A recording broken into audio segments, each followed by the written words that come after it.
And welcome back, everybody. Oh, Am I still huge? no, it looks like it's fixed itself after I tried to adjust it. Alright, I'm gonna put you back. Yes, Oh, we have normal marvelous. sized Elegant again.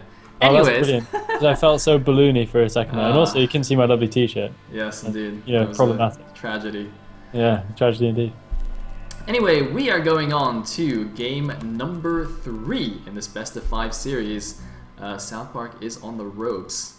Yeah, very much so. I mean, even in that game where he looked like he got himself into some decent positions, he kind of had a bit of a tendency to chuck it away pretty rapidly. So hopefully, no more of that from South Park. But I'm kind of suspecting he's going to do something cheesy in this game. I've got to be honest. After the way his last two games have gone, I'm thinking he's just going to kind of throw it all in and just say, okay, if I can get through any way possible, I will. And I think he's gonna resort to a little bit of cheese here. That's just my gut reaction. Well, you know, Ground Zero is not a bad map for it. The natural opening is fairly wide, so even though it's a normal ramp map, which means attacking into the main might be a little bit difficult, if Skzlime does go for, say, just a one-max expand, then there's definitely a lot of potential for Southpark to try and bust him, which could be quite interesting. Yeah, I think so.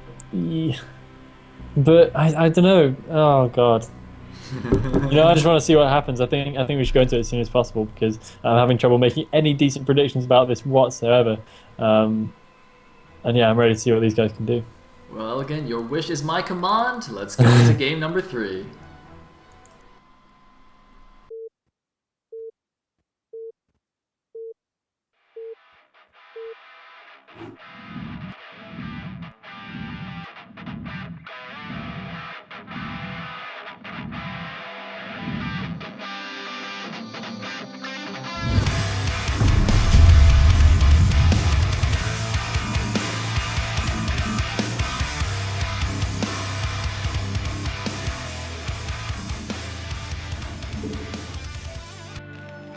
And here we are in the game. At the top left as the purple Terran, we have SAS Skzlime. At the bottom left as the orange Zerg, we have SJ South Park. Yes, indeed we do. In the game. That's so Whoa. like to be. Oh, avert your eyes, children. Avert your eyes. South Park being profane. We apologise deeply and sincerely to anyone who's offended by his terrible language. His Yuki doesn't work. He can't borrow his lurkers anymore. Oh man, I guess that means he has to go crazy Zerg, right? Because he can't make lurkers. Or cheese. Ah. That's the other completely polarized. Completely polarized. With the mouse. That's that. Oh god. Oh man. Well, this is going to be interesting. Maybe it's just like his button's stuck. Maybe he just needs a slightly longer poking. Wait. Hold on. In the set, how did he type the U in the sentence where he said his Yuki's broken? How is his Yuki broken? It's like, oh, my Yuki doesn't work by typing U. I mean, if his Yuki was legitimately broken, he'd be typing every other letter trying to explain to us that his Yuki's broken without being, to say that it's the U. Yeah, actually, now that I think about it, doesn't work. Yeah, how would you do that? Like, yeah, let's say one of your keys doesn't work. How do you convey to somebody that key doesn't work? It'd be like, oh, the key to the right of my Y key on a QWERTY keyboard doesn't work. The key between my Y and my I doesn't work. But directly below the 8 and the 7. That'd be really bizarre. You'd be like, my key doesn't work, and they'd be like, yeah, but what key? And you'd be like, my blank key, and they'd be like, yes, but which one? And it would just be one of those ridiculous misunderstandings. And how does he even know it doesn't work? Like, why is he pressing the U key at the beginning of the game anyway? Like, what is that even for? I have no idea. It's used for nothing at this stage. Oh man. Anyway, he's going for a 9 speed again, and he's gonna get scouted straight away. So you were right, Elegant. He's gonna go for the cheese, and this is not gonna work because once again, Skzlime is on a blind 2-racks here. Oh, and the drone's in a little bit of trouble right here. Yeah, Skzlime going for the blind 2-racks. So Skzlime thinking along roughly the same lines as me. Great minds think alike and all that, and thinking exactly right because South Park is throwing out a bunch of speedlings right now, and Skzlime is just going to be as well prepared for it as he possibly can. Man, this is really sad for South Park though. Skzlime has actually just like out metagamed him basically this whole series. He just knows exactly what South Park's gonna do. If I was South Park, I'd be a little bit frustrated here because going 2-racks in base in TVZ is just not very common at all anymore nowadays. So to see that happen twice in this series must be, I'd be pretty mad to say the least. it looks like South Park probably won't be lamenting his lack of Yuki too much, if that's any consolation, because he's already in a Wait, why did he trouble. go to the 9 o'clock? What was that? Did you see that? His links poked into the 9 o'clock base for a second there. I don't know what that was. Maybe a misclick. Yeah, I actually can't quite fathom that. But we already have a bunker up, which is in prime position to be repaired. There's hardly any sides exposed to the links, so I think SouthPark is his best chance going to be kind of hanging around inside the main, picking off whatever he can, whenever he can, just trying to keep Skzlime limited. But honestly, Skzlime, that bunker is going to have fairly decent range, so Skzlime should be absolutely fine. He can drill to the gas if needs be as well. Yeah, SouthPark, what are you going to do about this one? Well, I'm a little bit surprised. Wait, did he cancel speed? I think he canceled speed actually. He saved the gas. But I'm a little bit surprised that that Skzlime went for this very defensive bunker in the base instead of blocking the ramp. I mean, in game 1 it was reverse ramp, and he still felt confident enough to just pull 3 SCVs and just defend his ramp. Whereas this time he's being super careful and just like having everything in his main, which is fine. Obviously he's not gonna die, but I mean I don't see a great reason not to go on the ramp, because you know, you kind of risk the Zerglings running around and picking off stuff and being annoying in your main base if you do this. But yeah, anyway, he's going for a T-Rex Academy, so he's going to follow up pretty standardly here, you know, well, responding to the 9 pool. Yeah, yeah, and Skzlime's already going to be ready to push out. I mean, I keep thinking Skzlime. Why do I keep thinking Skzlime? Well, that's how he wrote his name, though. So. Well, no, he wrote it Skzlime, so I should either be authentic or I should be correct. But I can't land in the middle. Halfway. Yeah, because he's not a Skylime. What would that mean? A flying lime? It doesn't mean anything. It's just I think that's imagery. cooler than Skylime, though. Skylime. Skylime. I think it's definitely better. Yeah, it doesn't mean anything, so it's kind of quirky, and make people go, exactly. "What?" The first 2 minutes of the game, by then you've already T-Raxed them, so you're looking cool. Yeah, SouthPark's just going to have to try and poke around a little bit, but honestly, I think he's going to have learned his lesson from game 1 that you cannot rush unless you really have the number of lanes. You cannot rush in against your opponent's Marines, especially when the Marines are in a count such as this. We already have 2 medics out, so honestly, those lanes are going to be doing absolutely nothing against these Marines. And it looks like Skzlime just kind of testing the water, getting ready to push out a little bit, and he should be able to get moving any second. Now we have 1 creep colony ready at the front of SouthPark's base. That's not really going to cut the mustard if he's going to be defending against this number of Marines, and he's probably going to have to throw down another 1 or 2 fairly quickly. I would think 2 more in order to do the trick. Yeah, something like that. I agree. Probably 3 Sunkens with this many lings can hold this off. It's quite interesting, though, to note that even though SouthPark canceled his speed early on, he didn't actually do anything with the extra money that he got from it. I mean, he's remaking his speed now. His lair, I don't think, was, you know, much faster than it would otherwise have been. So it just kind of shows a bit of a lack of a game plan there, where he's like, okay, canceling speed is probably good because I can't do anything with speedlings right now, but I don't know what I'm gonna do even if I do cancel speed. So I don't think it actually made a difference. No, I don't which think just so shows either. a slight lack of preparation if things kind of went south for this build. Which they kind of have. It's not all over yet, and we do have Link speed kicking in now, so it's not too late. It looks like he might be able to do a little bit of a run by into the main, depending on how effective those firebats are. Firebats, of course, pretty good against Link, but we'll see how this goes. No, probably not. The reinforced Marine's going to come out. Very sensibly building the command center inside his main base as well. Skzlime taking no chance down. He's going to be able to float that out very soon. We already have a factory going down as well, so Skzlime preparing to make his move into the next stage of the game.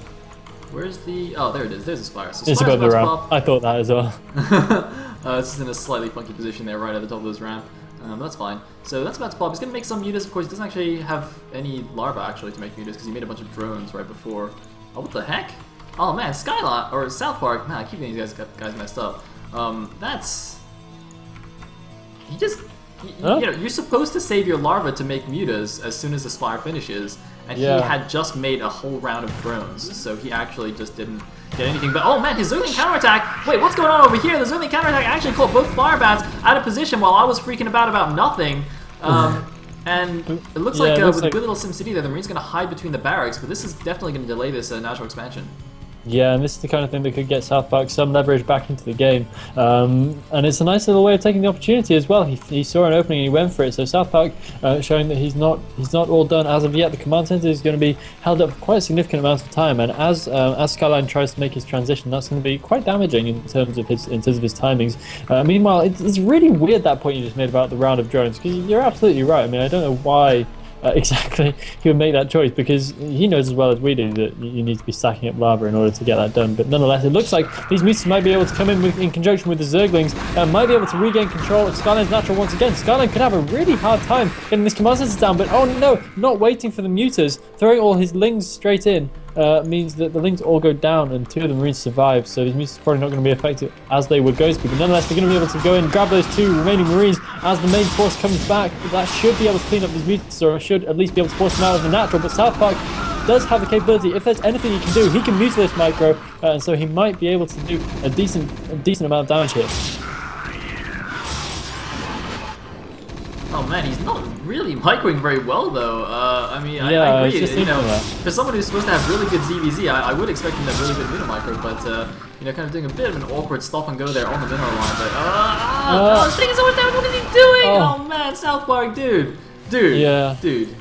Seriously, and yeah, and again, earlier, you know, when his Lings went in there, if he went in with the Mutas, he could have had a great opportunity to move into the main base.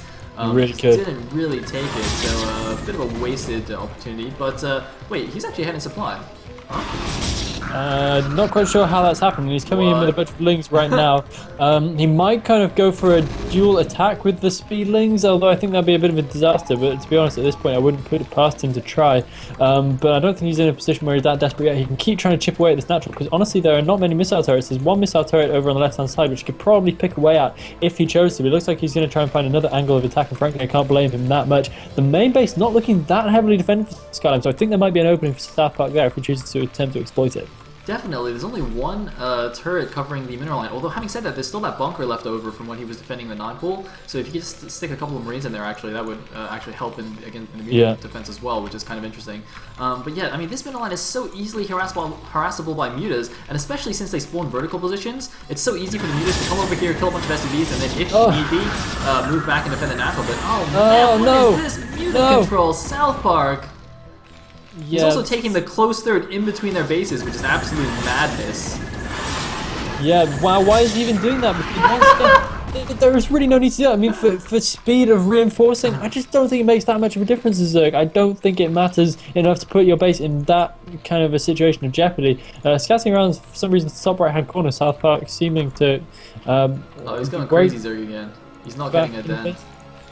He's not getting them, but again, he's not getting an evolution chamber, so I kind of have to suspect Guardians in this case. Guardians would definitely make a lot more sense here, at least, because, well, for the same reasons that the Mutas are good in vertical positions, the Guardians are even better because they're really, really slow. So you make a couple of Guardians here, and you can easily move them back to, especially to actually that would explain this base. Yeah, actually, Elegant, that's a good point. In that case, the close third makes a little bit more sense because the Guardians can help defend this more easily, whereas if you took a further away main as your third, they couldn't.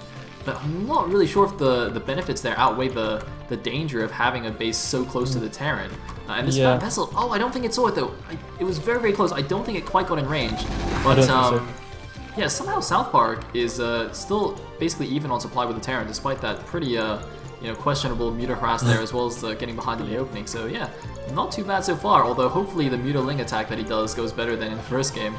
Yeah, I'm a little bit skeptical of this because usually if you see a player coming from behind to go ahead and supply in this situation who hasn't done a huge amount, usually that's because the other player is about to have a big kind of boom in supply and rapidly overtake them. And oh no, it looks like that left-hand side base is going to be going down with absolutely no cover. He's going to catch the Marines at an awkward angle. This could go better. There's no irradiate. There's a D-Matrix. I don't even know where it went. And this time he's going to crush the Marine force. Half of the Marines were inside the base and not actually helping their friends. Very, very nice attack positioning for the Zerg. Oh man, fantastic. Elegant is so excited his microphone died for a second.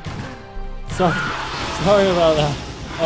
But yeah, it seemed like we had a decent irradiate going down. He killed the wrong Muta. He tried to attack the irradiated Muta. He shot the wrong one. He killed one and it died, and there's still an irradiate there. Losing a lot of Mutas right there. SouthPark just lost a bit of his effectiveness when if he does transition to Guardians, which it looks like indeed he will. We have the Greatest Spire coming on up now, and he's going to have to pump some more Mutalists out because honestly only 6 or so is not going to be enough. But just managing to keep that left hand side base alive when I thought it was looking to be dead. I did not realise quite how many units he had left in the bank.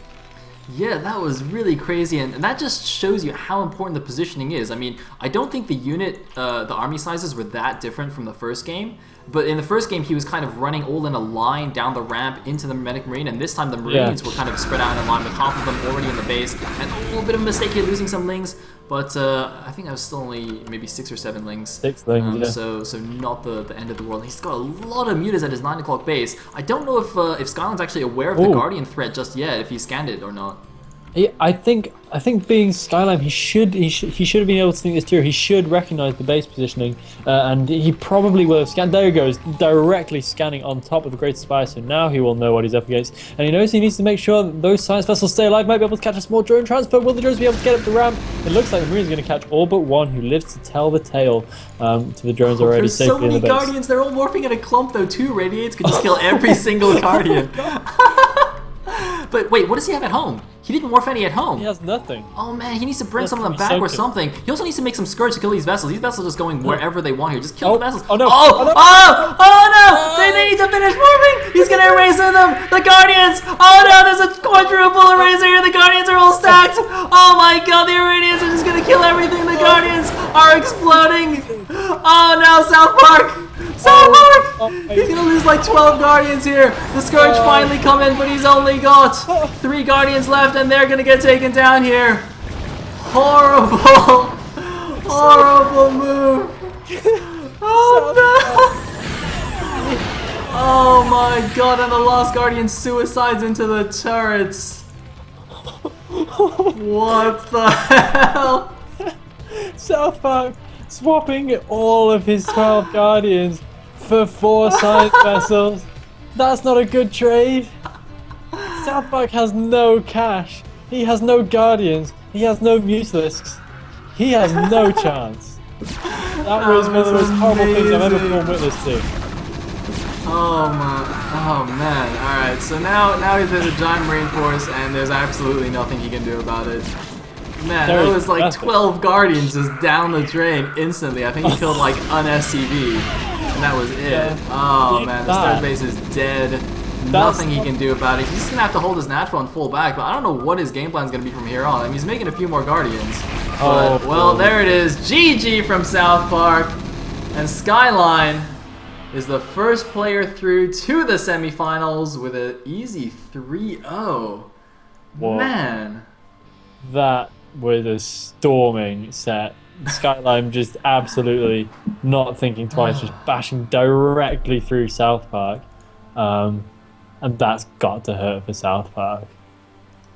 Man, especially that ending to the series. What a fantastic I will have nightmares about that moment. All those Guardians just exploding. And it was literally like 3 seconds before they all finished, and he could have spread them out. And they just got it right in time. And I didn't even think of doing the eraser. I thought he would just like irradiate a couple of the Guardians in the middle. But actually he was correct, because eggs actually, or cocoons, don't take damage from irradiate. I completely forgot. So they wouldn't have taken damage from the irradiate until they finished. But then if they had only just started morphing, that means the irradiate would probably wear out by the time they finished morphing, so they wouldn't take any damage anyway. So doing the eraser actually made more sense there. Well, I guess you could say if the eggs were morphing in the beginning, maybe the eraser wouldn't have done as much damage anyway. But basically, it worked out like a charm. It absolutely did. That was just horrible. That is one of the biggest landslide moments I think I can remember.